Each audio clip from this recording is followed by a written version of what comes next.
The story of decolonisation and colonial collapse is one that I think really dominates the 20th century. And in many senses, the end of European overseas empires is, in historical terms, the biggest change to an international, a global political and social system that there has ever been. In that sense, one of the arguments of fight or flight is that this dynamic of north and south, of rich world and poor world, is a rather more long-standing one and a rather more pertinent one for a good deal of the world's population than perhaps some of the more established ways in which we think about global conflict, whether between the rivals that will ultimately pitch themselves into world war, primarily in the old industrial world, or in the immediate aftermath of that, those same rivals dividing once more in the Cold War. Abiding throughout those processes, as I say, is this more long-term process of imperial collapse.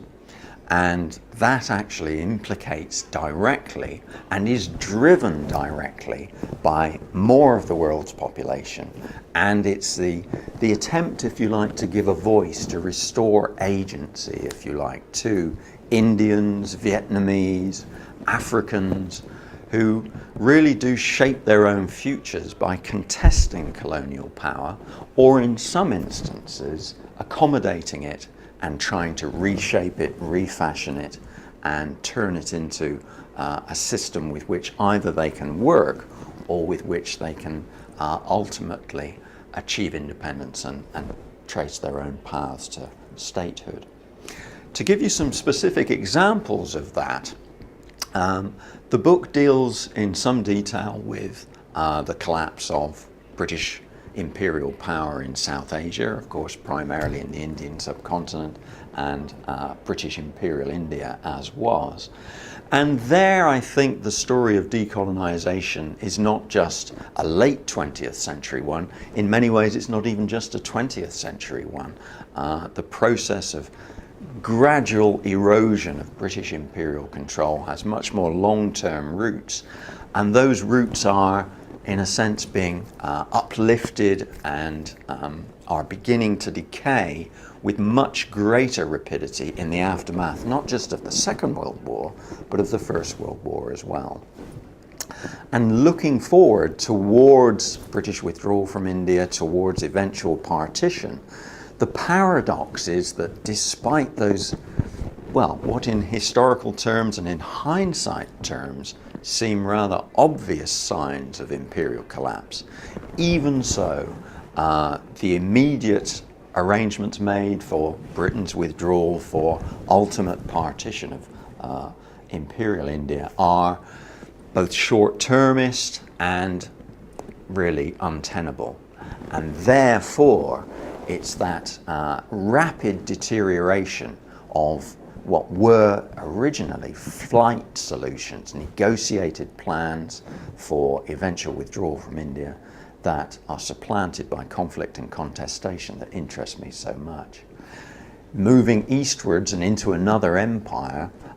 if we look, for example, at what was a great federation of French-ruled territories in the Indo-Chinese peninsula, centered on Vietnam, but also involving those neighboring territories of Laos and Cambodia. There, this federation, which was entirely a colonial construct and in many ways not much more than a fictive construct, that too is in the process of disintegration and collapse from the very early 20th century and onwards. But there too, plans for either opening up franchises, trying to widen political space and local political opportunity, there too those plans are very rapidly unraveled by wider extraneous forces like World War, and in the Vietnamese case, as in the Indian case, food shortage and famine. And so what interests me in that case is why what seems to be a very similar ultimate unraveling of imperial control changes so markedly after 1945, whereas in the British case, for good or ill, the British pullout from the Indian subcontinent is accomplished relatively rapidly. In the Vietnamese case, the exact reverse transpires, and not only do the French remain and fight a predominantly Vietnamese anti-colonial opposition, but of course ultimately they are both reliant on American aid to do so, and then are eventually supplanted entirely by the Americans, who themselves take on this mantle of resisting eventual Vietnamese unification.